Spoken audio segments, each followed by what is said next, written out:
Indian air force backdrop తో చేసిన Varun Tej movie operation valentine review ఎలా ఉందో చూసేద్దాం. ఇండియన్ ఎయిర్ ఫోర్స్ లో Arjun Dev alias Rudra wing commander తోటి ఫైటర్స్ నవదీప్ అలీరేజా మీర్ తో కలిసి వజ్రా మిషన్ ని ప్రారంభించి దానిలో ఫెయిల్యూర్ అవుతాడు. దాంతో రుద్రపై కొన్ని ఆంక్షలు విధిస్తారు కమాండర్స్. ఈ క్రమంలో పుల్వామా దాడి జరిగి చాలా మంది జవాన్లు వీరమరణం పొందడంతో భారత ప్రభుత్వం పాకిస్తాన్ కి గుణపాఠం చెప్పాలని సర్జికల్ స్ట్రైక్స్ చేయాలని నిర్ణయిస్తుంది.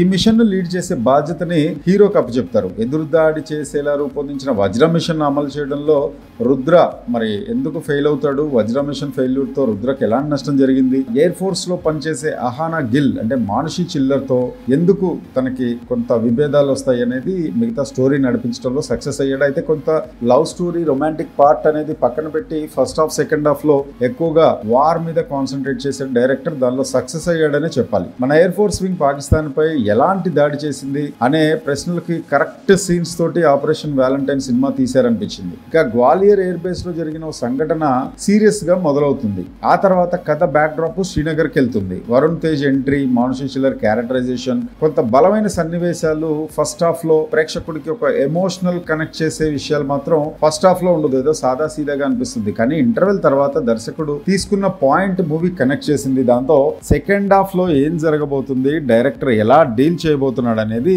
తెలుస్తుంది. సెకండ్ హాఫ్ లో పాక్ ఇండియా మధ్య వార్ సీన్స్ కొంత గ్రిప్పింగ్ గా కనిపిస్తాయి. ప్రీ క్లైమాక్స్ నుండి క్రియేట్ చేసిన డ్రామా క్లైమాక్స్ లో మన ప్రైమ్ మినిస్టర్ అండ్ జాతీయ భద్రతా సలహాదారులు పన్నే వ్యూహాలు, అలాగే వందే మాత్రం బ్యాక్ డ్రాప్ సాంగ్, బీజిఎం సినిమాని చాలా హైప్ గా ఎమోషనల్ గా మార్చేస్తాయి. ఇక సక్సెస్ ఫెయిల్యూర్ అనే విషయాన్ని పట్టించుకోకుండా ఈ స్టోరీని ఎన్నుకున్న డైరెక్టర్ కి హ్యాట్స్ ఆఫ్ చెప్పాలి. అలాగే కొన్ని చోట్ల మానుషి వరుణ్ మధ్య కెమిస్ట్రీ కూడా అంటే ఉన్న సీన్స్ కొంచెం తక్కువ అయినప్పటికీ వాళ్ళ కెమిస్ట్రీ మాత్రం బాగానే ఉందనిపించింది. అయితే నవదీప్ క్యారెక్టర్ మాత్రం కొంత డిసప్పాయింట్ చేసింది. అంటే పర్ఫెక్ట్ జడ్జిమెంట్ అయితే ఇవ్వలేదనిపిస్తుంది. ఇంకా టెక్నికల్ విషయాలకు వస్తే మాత్రం బీజిఎం, విఎఫ్ఎక్స్, సినిమాటోగ్రఫీ మూవీకి స్పెషల్ అట్రాక్షన్. సీన్స్ అయితే రిచ్ గా ఉన్నాయి. ఇక ప్రొడక్షన్ వాల్యూస్ సోనీ పిక్చర్స్ బ్రహ్మాండంగా తీశారు అని చెప్పాలి. దేశభక్తి సినిమాలు, ప్యాట్రియాటిజం ఇష్టపడే వాళ్ళకి మాత్రం ఈ సినిమా చాలా బాగా నచ్చుతుంది. క్రంచ్ ఎంటర్టైన్మెంట్ ఈ సినిమాకి ఇచ్చే రేటింగ్ 3.5 out of 5.